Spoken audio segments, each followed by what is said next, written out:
Motor vehicle ഡിപ്പാർട്ട്മെൻറ്റിന് വണ്ടിയില്ല. ഒരു മാധ്യമപ്രവർത്തകൻ്റെ കയ്യിലേക്ക് ഈ വിഷയം വന്നപ്പോൾ അത് ലോക ശ്രദ്ധ ആകർഷിച്ചു. പ്രത്യേകിച്ച് ബാലരാമപുരത്തിൻ്റെ അഭിമാനമാണ് അദ്ദേഹം. നെയ്യാറ്റിൻകര പ്രസ് ക്ലബിൻ്റെ അഭിമാന താരവും കൂടിയാണ്.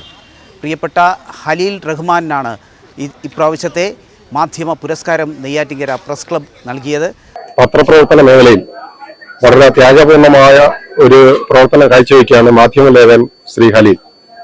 എന്താണോ മാധ്യമധർമ്മം അതിൻ്റെ ഉദാത്തമായ മാതൃക പിന്തുടർന്നുകൊണ്ട് മാധ്യമധർമ്മം പ്രകടിപ്പിക്കുന്ന ശ്രീ ഖലീൽ റഹ്മാൻ നമ്മുടെ കൂട്ടത്തിലൊരാൾ എന്നത് നമുക്ക് ഏറെ അഭിമാനകരമാണ്. ഒരു അവാർഡിന് വഴിയൊരുക്കിയത് ഈ വാഹനമാണ്. നെയ്യാറ്റിൻകര മോട്ടോർ വാഹന വകുപ്പിലെ ഉദ്യോഗസ്ഥർക്ക് വാഹന പരിശോധനയ്ക്ക് വാഹനമില്ലാതായിട്ട് 10 മാസം പിന്നിടുന്നു എന്ന വാർത്തയാണ് അവാർഡിന് പരിഗണിച്ചത്. 15 വർഷം കഴിഞ്ഞ വാഹനങ്ങൾ ഓടുവാൻ പാടില്ലെന്ന നിയമത്തെ തുടർന്നാണ് 2008 നെയ്യാറ്റിൻകര RTO ഓഫീസിന് അനുവദിച്ച വാഹനം 2023 ഉപയോഗിക്കാൻ കഴിയാതെ ഒതുക്കിയിട്ടിരുന്നത്. എന്നാൽ വാർത്ത വന്നതോടെ മാസങ്ങൾക്ക് ശേഷം പുതിയ വാഹനവും മോട്ടോർ വാഹന വകുപ്പിന് അനുവദിച്ചിരുന്നു. ശ്രദ്ധിക്കപ്പെടാതെ പോയ മോട്ടോർ വാഹന ഡിപ്പാർട്ട്മെൻറ്റിൻ്റെ ഈ വാർത്ത പുറം ലോകത്തെത്തിച്ചതിനാണ് സ്വദേശാഭിമാനി ജേർണലിസ്റ്റ് ഫോറത്തിൻ്റെ അവാർഡിന് അർഹത നേടിയത്. മോട്ടോർ വെഹിക്കിൾ ഡിപ്പാർട്ട്മെൻറ്റിന് വണ്ടിയില്ല. ഒരു മാധ്യമപ്രവർത്തകൻ്റെ കയ്യിലേക്ക് ഈ വിഷയം വന്നപ്പോൾ അത് ലോക ശ്രദ്ധ ആകർഷിച്ചു. അതൊരു വലിയ വാർത്തയായി. ജനങ്ങൾക്കിടയിലേക്ക് ഒരു വിഷയത്തെ കൊണ്ടുവരികയും അത് ഒരു ഡിപ്പാർട്ട്മെൻറ്റിന് വലിയ സഹായമാവുകയും ചെയ്ത ഒരു മാധ്യമ പ്രവർത്തകൻ. പ്രത്യേകിച്ച് ബാലരാമപുരത്തിൻ്റെ അഭിമാനമാണ് അദ്ദേഹം. നെയ്യാറ്റിൻകര പ്രസ് ക്ലബിൻ്റെ അഭിമാന താരവും കൂടിയാണ്. പ്രിയപ്പെട്ട ഖലീൽ റഹ്മാനാണ് ഇപ്രാവശ്യത്തെ മാധ്യമ പുരസ്കാരം നെയ്യാറ്റിൻകര പ്രസ് ക്ലബ് നൽകിയത്. അദ്ദേഹത്തിൻ്റെ പടവുകളിൽ ഇനിയും ഒരുപാട് കണ്ടെത്തലുകൾക്ക് സാധ്യതയുണ്ട്.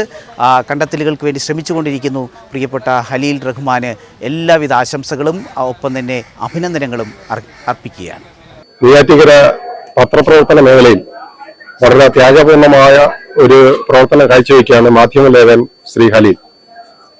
നമുക്കറിയാം, ഇന്ന് ചുറ്റുപാടും നടക്കുന്ന ഓരോ ചെറിയ കാര്യങ്ങളും വളരെ പെട്ടെന്ന് തന്നെ സാധാരണ ഭാഷയിൽ അത് ഒപ്പിയെടുത്ത് അത് ജനങ്ങളിലേക്ക് എത്തിക്കുന്ന ഒരു പ്രവർത്തനം സമയമോക 24/7 എന്ന് തന്നെ പറയാം. മാധ്യമ മേഖല മുഴുവൻ 24/7 ആണ്.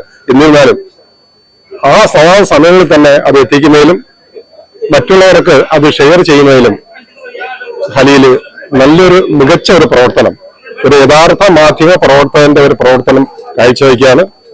തുടർന്നുള്ള ദിവസങ്ങളിലും അദ്ദേഹം ഈ പ്രവർത്തനത്തിന് നേരത്ത പ്രസ് ക്ലബിനോ കൂടെ ഉണ്ടാകുമെന്ന് തന്നെ ഞങ്ങൾ പ്രതീക്ഷിക്കുന്നു. സ്വദേശാഭിമാനി ജേർണലിസ്റ്റ് ഫോറത്തിൻ്റെ 20ാമത് വാർഷികാഘോഷ പരിപാടികളുടെ ഭാഗമായി സമർപ്പിതമായ ജീവിത ദൗത്യം ഏറ്റെടുത്തുകൊണ്ട് നിർഭയമായ വാർത്തകൾ ചെയ്യുക, സ്വാതന്ത്ര്യത്തോടുകൂടി വാർത്തകൾ ചെയ്യുക എന്ന മാധ്യമധർമ്മത്തെ അന്വർത്ഥമാക്കുന്ന പ്രവർത്തനങ്ങൾ കാഴ്ചവെച്ച സാമൂഹ്യ പ്രതിബദ്ധതയുള്ള വ്യക്തിത്വങ്ങളെയാണ് ഇന്ന് സ്വദേശാഭിമാനി ജേർണലിസ്റ്റ് ഫോറത്തിൻ്റെ ആഭിമുഖ്യത്തിൽ അഭിവന്ദ്യനായ ഗോവ ഗവർണർ ഇന്ന് അവരെ ആദരിച്ചിരിക്കുന്നത്.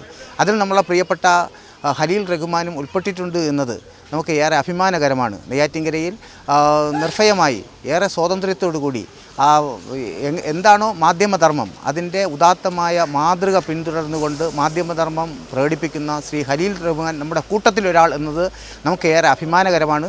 അദ്ദേഹത്തിനെയും കൂടി ആദരിക്കാൻ കിട്ടിയ അവസരം ഏറെ അഭിമാനകരവും അതിലേറെ ആനന്ദകരവുമായി കരുതുകയാണ്.